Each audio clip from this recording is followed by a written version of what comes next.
Minnesota, you mentioned their struggles in playing third game in 4 days. It's also worth mentioning if you want to know why they were a 7 or 9 point dog at home last night and a 12-point dog tonight at Oklahoma City. They're missing the likes of Rudy Gobert, Julius Randle, and Dante DiVincenzo has been out for a while, but the latter two just recently. And those three players averaged like 41 points per game and 21 rebounds per contest. So having said all that, like I always say, the odds makers have made the adjustment because with those three players in the lineup, it's nowhere near a 12-point spread.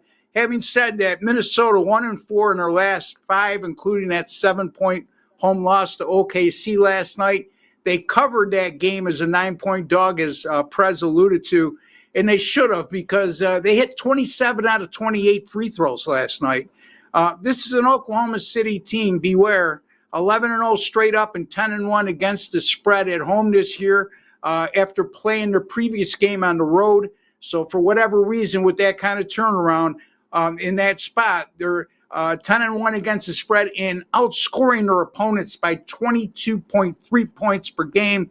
Minnesota defensively in this 1-4 run, allowing opponents to shoot 49% and 42% from beyond the three-point line. Oklahoma City, on the other hand, their last 5 games, 123 per game, 49.1% shooting, and an impressive 43.3% from beyond the three-point line. I think this shapes up as an Oklahoma City blowout tonight.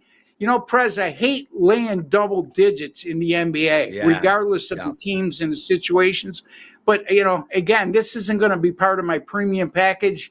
But I see no other choice here after going through all the data. I'm going to go with Oklahoma City and lay the big number. Well, let's talk about that for a second, Ross, because I like Oklahoma City in this game as well, but I like them in the first quarter.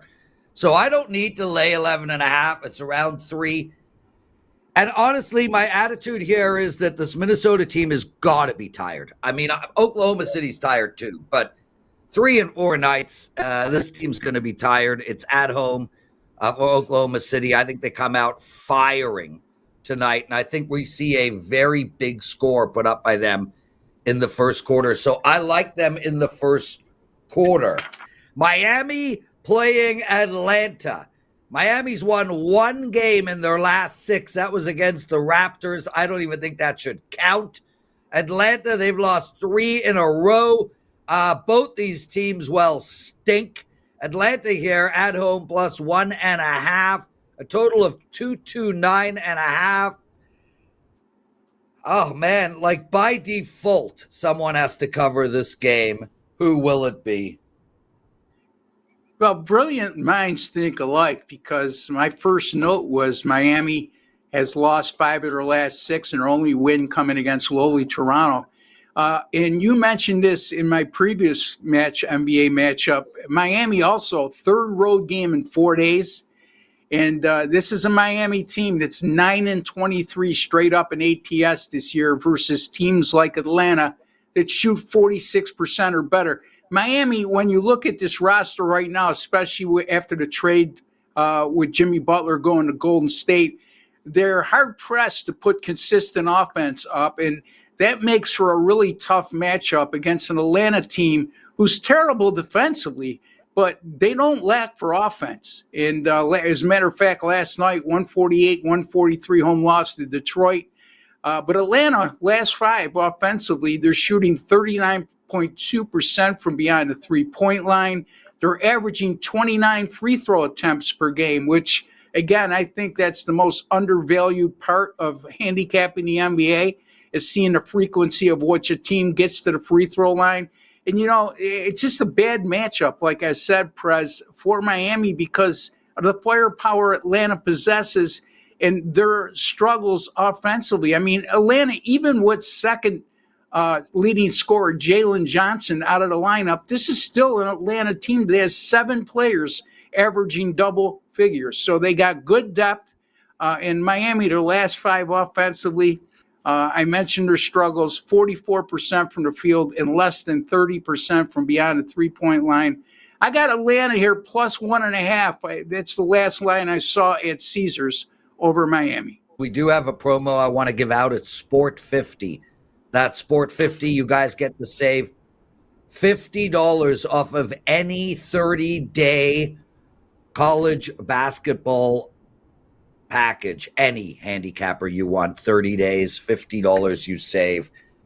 Use the promo code Sport50. What do you have going for the clients tonight, Ross? I got an NBA winning side tonight, and it's my only play on the board. A nice 33-6 betting day. Excuse me. 33-6 betting angle. Sorry about that, Press. In my NBA, That's on runs okay. of 29-18, 62%, 93-64, 59%. That goes all the way back to March of last year. So NBA's been rolling, Press. My NBA sides, by the way, since April of 2023, that's money line and point spread selections, 141-96, good for 59%. And a net profit of $10,747 according to our grading system. So, NBA winner up right now. Super betting angle in this game, and I've been rolling pretty good in the NBA, Press.